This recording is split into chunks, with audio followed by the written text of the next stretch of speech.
howdy, everybody. BFOD Squad back again. Welcome back to Barrel Full of Daryl, Season 2, Episode 8, S2E8.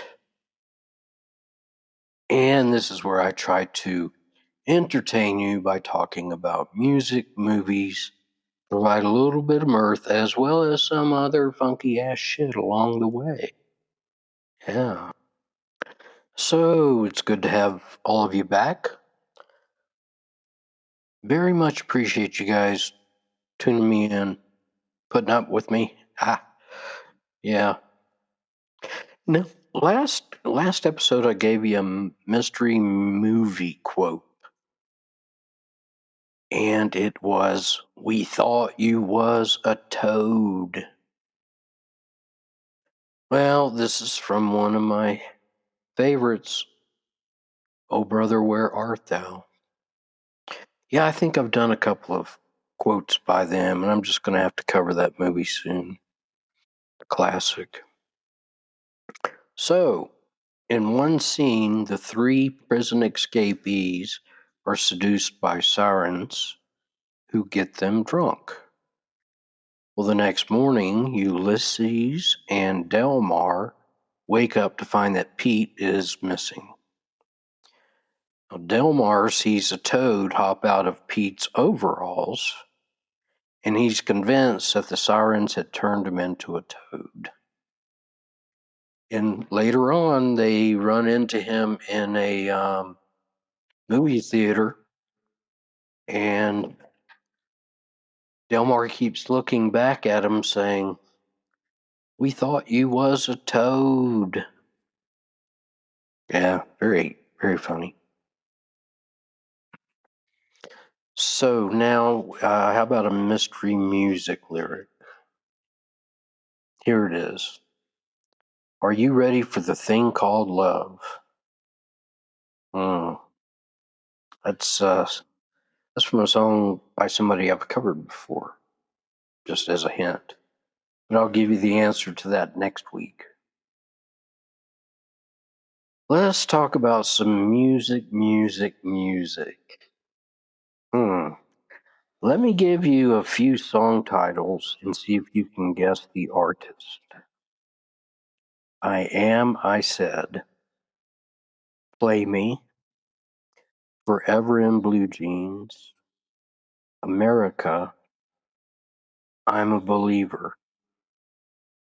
Now, the latter he wrote for the TV show and the band, The Monkees, which was a huge hit for them. Have you guessed him yet? Here's one more song title. Sweet Caroline. Yeah, it's Neil Diamond. And that song, Sweet Caroline, is often played at sporting events. It's like a call and response thing. The song goes, "Sweet Caroline," and then everybody in the stadium goes, "Ba, ba, ba." And the next lyric is, "Good times never seem so good." And the stadium people say, "So good, so good, so good." I hope you have experienced that. I have. It's very cool. Now, Neil Diamond has sold more than 56 million records in the USA alone. His career started in 1962 and he's still active today. So he's not as prolific as Willie Nelson, but he's up there.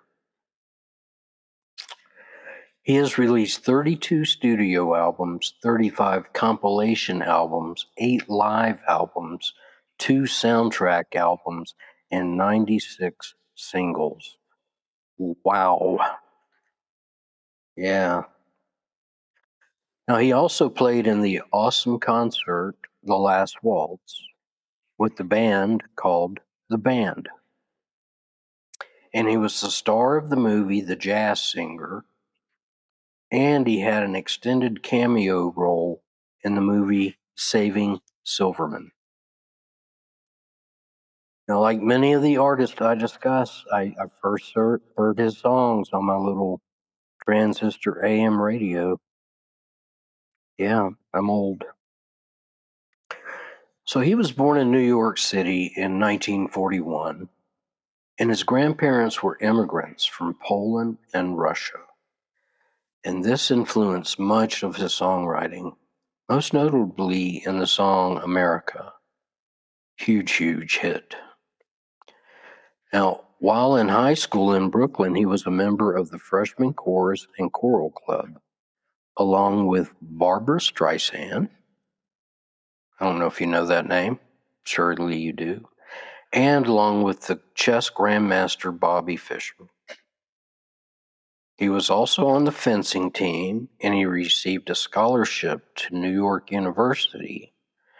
And in 1960, he was on the NCAA's men's championship fencing team. But he soon became bored with college, and he became a songwriter. He signed with Columbia Records in 1962, but he failed to release a hit, and they dropped his ass. Now, in 1964, he released the songs Cherry Cherry and Solitary Man, which was the first record under his own name, and it made the charts. So he continued to write songs, and many of them were covered. 4 of them by the band The Monkees, as well as Elvis Presley. Yeah. And he gained a lot of fame as a songwriter. Now, in 1966, he signed with Bang Records. That's right, Bang, Bang, and the hits started rolling in. At this time, he was also the opening act for the band Herman's Hermits and The Who. Yeah. He was quite shocked to see Pete Townshend's antics of swinging his guitar like a club and smashing it on the stage. Now, in 1971, he played 7 sold-out shows at the Greek Theater in Los Angeles, and he was accompanied by a 35-piece string orchestra and 6 backing singers. In 1972, he again played at the Greek Theater, and the 10 shows sold out rapidly. One of these shows was recorded and released as a double live album called Hot August Night. Great album. Now, in 1973, he created and released the soundtrack for the movie Jonathan Livingston Seagull. Well, the movie was a big flop. It panned by the critics, but the album outsold it.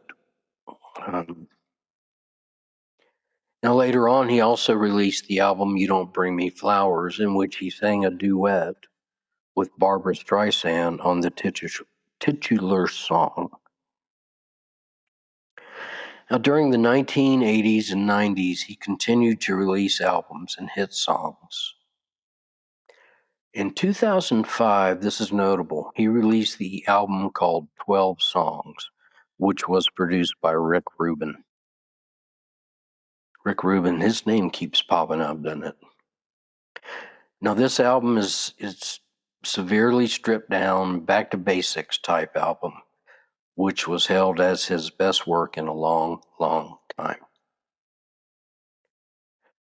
2018, sadly, he announced that he would stop touring after he was diagnosed with Parkinson's disease. But he still remains active, mostly in raising awareness about Parkinson's. And he continues to find fulfillment through music and advocacy. This guy's good.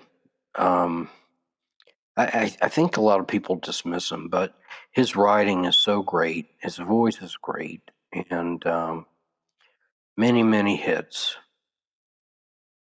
So, as per, I've dropped my favorite songs by him on the playlist. So, take a visit and enjoy. And now a word from our sponsor. I'll be right back. Well, hi y'all. This is Robbie Ray Simpleton. You know, the entrepreneur here in Scratch Ankle. You may recall that my English teacher, Mrs. Hornswoggle, assigned us to read the book Frankenstein. And my buddy Ray Ray tells me it's a true story. Well, I've been reading it and I really like it. And I watched a movie about it too called Young Frankenstein. Now I'm going to go ahead and start my new project, and it's going to be about reanimating things, not reincarnating them. Now, that movie showed me I'm going to need a much bigger lab someday, but for now, I'm experimenting with little things like this dead frog I found in my backyard. Now, I know I need electricity to reanimate a dead frog, so I pulled a 9-volt battery out of our smoke alarm. I stuck it to the frog's head, but not even a single twitch. So I stuck it to his butt, but still no twitch. So I went and got Daddy's jumper cables. I attached them to the truck battery, and I hooked the other ends up to the frog's legs. Well, he started smoking and he got all swole up and then he exploded. There was frog guts and pieces all over the truck. And I was so surprised by what was happening, I got some of it in my mouth. I had to spit for about 5 minutes. But I think I'm onto something. I'm just going to have to do a lot of tweaking. I'll keep you posted. So bye for now. And we're back. Movie. Now you remember about 8 minutes ago, I mentioned the movie Saving Silverman, in which Neil Diamond has a cameo. Oh my God, this is one hilarious fucking movie. It's a romantic black comedy in which Jason Biggs, Steve Zahn, and Jack Black are roommates, and they have a Neil Diamond tribute band. Now, in the movie, Jason Biggs meets Amanda Peet, and they start dating. Now, she is a lawyer, and she's very smug and controlling. And Steve Zahn and Jack Black just hate the hell out of her. And when Jason moves in with Amanda, Steve and Jack decide to save him. Now, it also stars R. Lee Ermey. Great guy, great actor, and he's got a very hilarious role in this movie. But this movie, though, it's just loaded with comedy, and I highly recommend it. But today I'm going to discuss a different movie. It's titled Song Sung Blue. It was released in 2025, and it's a biographical musical drama based on a documentary film of the same name released in 2008. So it's a true story. Now it stars Hugh Jackman and Kate Hudson as Mike and Claire Sardina, who perform as the Neil Diamond tribute band called Thunder and Lightning.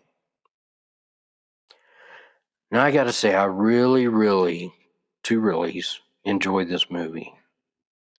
Hugh Jackman did a great job portraying Neil Diamond, and he actually sounded much like him. And Kate Hudson, she can really sing well as well. So here's how it goes. Here's how it goes. Here's the story arc. In 1987, Mike Sardina is hired to perform at the Wisconsin State Fair. Because he's a performer, he does his own songs, and he looks for gigs, and he gets this one. But upon arriving, he learns that he is filling in for a Don Ho impersonator. Now, if you don't know who Don Ho is, he was a very famous Hawaiian singer, very popular for his song Tiny Bubbles. So he's supposed to fill in for this Don Ho impersonator, and he does not like it. He wants to play his own music. He refuses to do the show, and he quits. He walks out. Now, right at this time, Claire Stengel goes on stage and sings as a Patsy Cline impersonator. Patsy Cline, female country artist, beautiful voice, great talent. Now, Mike is quite taken with Claire, and they end up meeting later on. And she suggests that he start impersonating Neil Diamond. He thinks about it, and he goes home and he starts to practice. And he likes it. He then visits Claire at her home, and she joins in on the songs. So they decide to become duet performers. The Thunder and Lightning thing, Neil Diamond. At their first gig, there was a misunderstanding about the audience that turned out to be several biker clubs who really don't care to hear Neil Diamond. And a brawl breaks out. That's kind of hard to say. And the show is over before it starts. Now, later on in the parking lot, Mike is very upset about the failed show, and he lets it slip to Claire that he intended to propose to her tonight. Well, she goes ahead and accepts the proposal. And together they end up with a string of successful shows. And in 1995, they opened for Pearl Jam. Huge.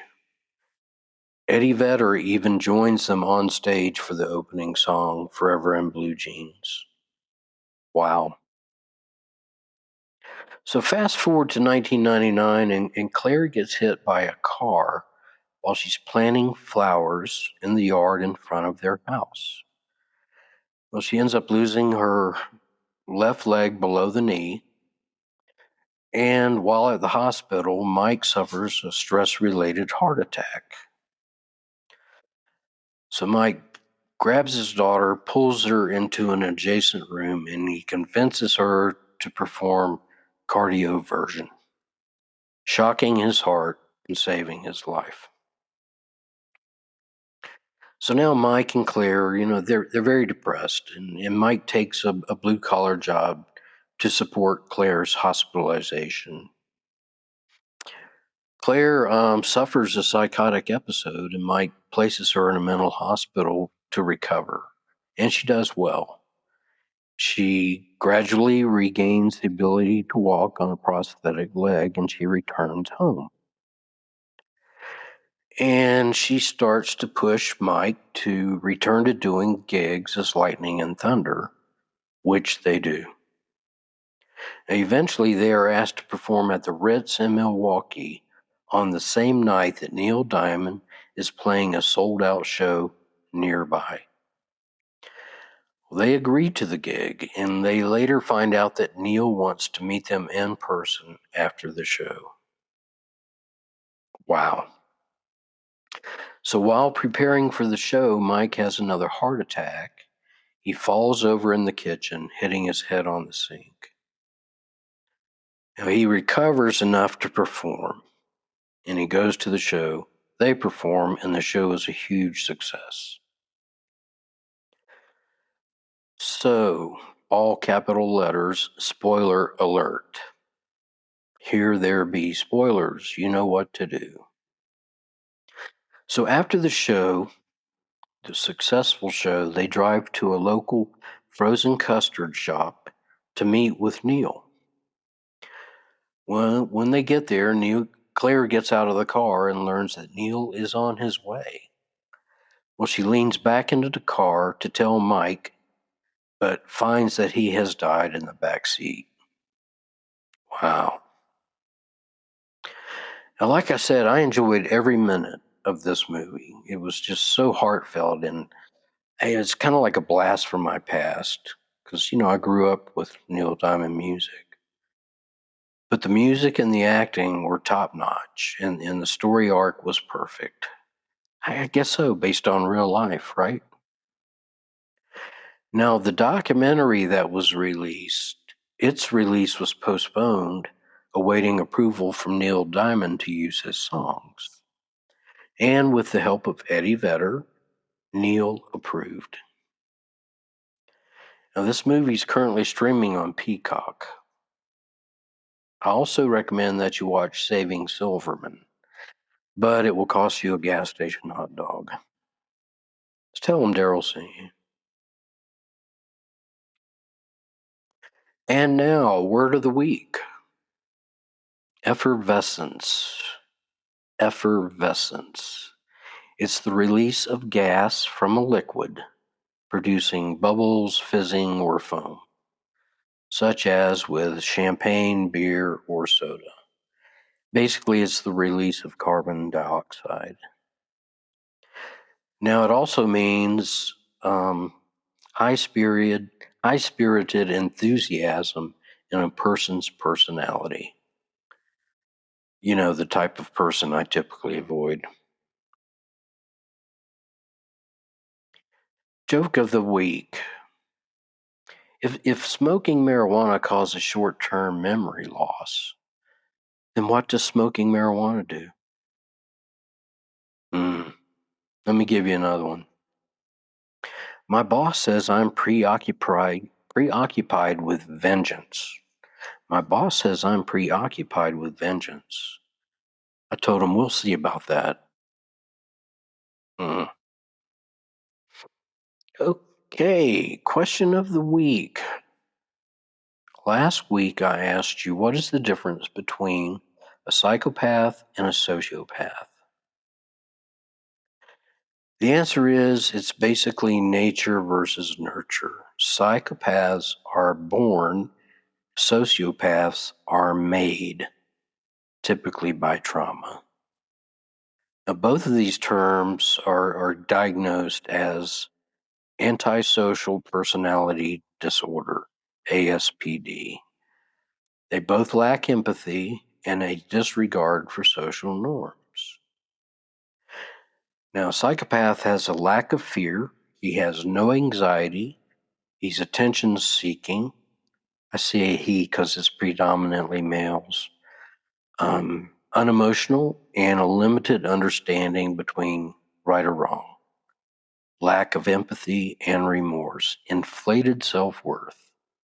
And use insincere charm to mask true feelings. Now, about 1 to 4% of the population are psychopaths, but in prisons, it jumps to 20%.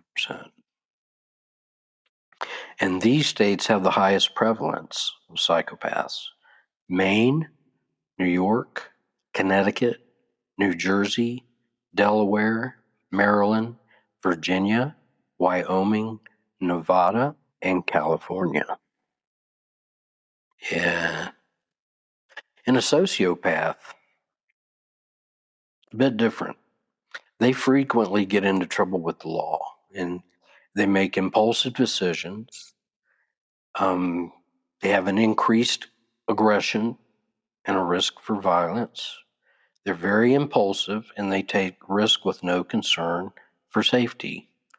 They also fail to follow up on responsibilities. I think I know a few people like that. Now, 4% of the population are sociopaths, and it's higher in men. But in prison, 40% of the prisoners are sociopaths. Male inmates, 47% are male inmates. 21% of the female inmates are sociopaths. I think it's some cool shit. For a while, I studied psychology. Enjoyed it. New question of the week. What is a ball peen hammer? as opposed to a claw hammer? I really don't like that question. The answer is going to be too technical. A lot like the dissertation I gave you on the torque thing last episode. So let's try a new one. Let's go with this question. When you're ready to take a shower, you turn on the water, cold water's coming out, and it's soon followed by the hot water. Have you noticed that the sound of the flow changes between the hot and cold water? It does. The sound changes. But why? We'll talk about that next week. Thought of the week. Opinions are like assholes. Everybody has one, but some stink more than others. True, huh? So don't forget about the BFOD playlist hanging out there. Be sure you're checking out season 2 as we go along. If you feel like you need to contact me or you just want to contact me, you can click on the send me a text button that's in the episodes, or you can reach me directly at bfodpodcast@gmail.com. And if you're so inclined, if you're loving the show, and if you're feeling generous, there is also a way for you to support the show right there in the episode. And you'll end up, doing a little prescription thing or subscription thing to give me a couple of dollars a month. Not necessarily, not expected. If you feel like doing it, that's great. So that is it for this episode. I hope you enjoyed it. I again thank you for tuning in and putting up with me. And I will talk to you in about a week. Bye for now.